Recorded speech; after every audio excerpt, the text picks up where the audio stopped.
Signé par le PFL en mai dernier, Cédric Doumbé s'y érige déjà comme une star. Et ce au même titre qu'un certain Jake Paul. Suite à la récente annonce virale de l'Américain, The Best s'est d'ailleurs permis de révéler publiquement ses plans le concernant. En l'espace d'un combat, et de 9 petites secondes, il semble avoir mis tout le monde d'accord au sein de la fédération. Cédric Doumbé fait en effet l'unanimité au PFL, dont les dirigeants enchaînent les grosses sorties à son sujet. Ils ont même déjà l'air de le percevoir comme une star. De quoi le placer au même rang que Jake Paul, qui a dernièrement teasé ses débuts à venir dans l'octogone. Voilà ce qu'il a posté. J'ai hâte d'entrer dans la cage, et de mettre un coup de pied en marteau à cet idiot. Nate Diaz arrête de trouver des excuses. Rendez-vous en 2024. Lui aussi membre du PFL depuis quelques mois, Paul n'y a pas encore effectué ses premiers pas, en tant que combattant MMA. Pour l'heure, il paraît quoi qu'il en soit déterminé à y affronter Nate Diaz. Or à défaut d'accord avec le Stockton Slugger, il pourrait se tourner vers d'autres alternatives alléchantes. Un scénario dont pourrait bien profiter Doumbé, comme il l'a laissé entendre sur sa story Snapchat.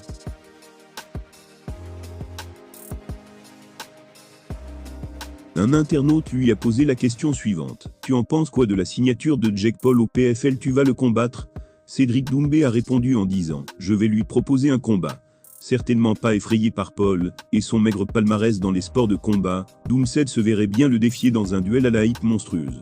En effet, l'influenceur parvient à braquer tous les regards, ou presque sur ses affrontements, depuis le début de sa carrière professionnelle. À ce titre, un choc face à Doumbé ferait à coup sûr grand bruit. Reste à savoir dans quelle catégorie il se déroulerait. En effet, l'homme qu'on surnomme l'enfant à problème, pesait 84 kg lors de son dernier combat en date. Soit bien plus que le français, et son poids de forme de 77 kg. En attendant de connaître la date de son prochain combat et l'identité de son futur adversaire, Cédric Doumbé se verrait bien affronter Paul, dans la cage du PFL. Reste à savoir si son homologue américain partagera cet intérêt.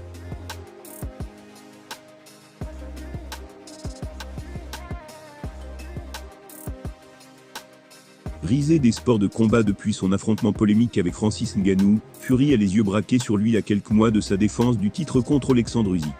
En amont de cette affiche de folie, Mike Tyson s'est d'ailleurs laissé aller à un avis tranché sur la superstar anglaise. Contrairement à de nombreuses personnes suite au choc du côté de Riyad, Mike avait rapidement déclaré que Fury avait bel et bien mérité sa victoire contre Francis Ngannou. Et ce alors qu'il était pourtant le coach du Camerounais pour cet événement. Des semaines après, la légende de la boxe anglaise n'a pas vraiment changé d'avis sur le sujet. Il a défendu le Gypsy King sur Fight Hub. Il a déclaré, je cite, « Il ne faut pas regarder Fury par la performance la plus récente contre Ngannou, mais il faut comprendre qu'il est toujours le champion. Il a fait de cette soirée une grande soirée. Il a donné une opportunité à Francis, et c'était juste une mauvaise soirée pour lui. Nous avons tous des mauvais soirs. Et écoutez, c'était son mauvais soir. »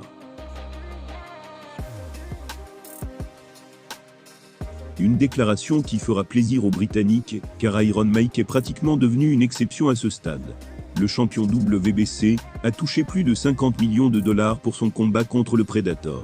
Mais malgré ça, il est devenu la risée de sa discipline, après s'être fait malmener au point de devoir compter sur les arbitres. Ces derniers l'ont déclaré vainqueur par décision partagée, un choix polémique.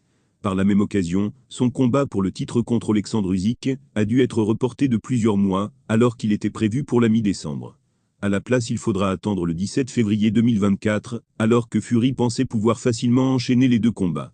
Pour autant, il peut là encore compter sur le soutien de Mike, qui n'hésite pas à proclamer haut et fort qu'il le voit conserver ses deux ceintures.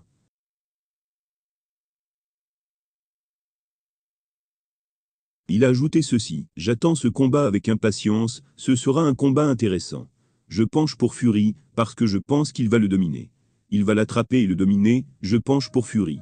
Je pense que c'est le meilleur combattant au monde, surtout dans la division des poids lourds. Les grands combattants perdent, les grands combattants ont mauvaise mine parfois. Mais cela ne les empêche pas d'être de grands combattants.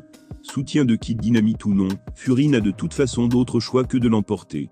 Car après le fiasco face à Ngannou, nombreux sont ceux à penser que ce n'était que le début de la fin pour la superstar. Ses proches parlent même ouvertement de retraite imminente. S'il ne parvient pas à l'emporter au printemps prochain, toujours du côté de Riyad, ce pourrait en tout cas devenir une fatalité.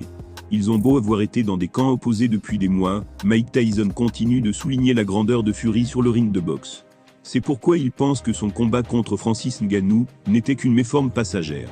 Et que ce sera bien lui qui sera toujours champion du monde des poids lourds, après le 17 février.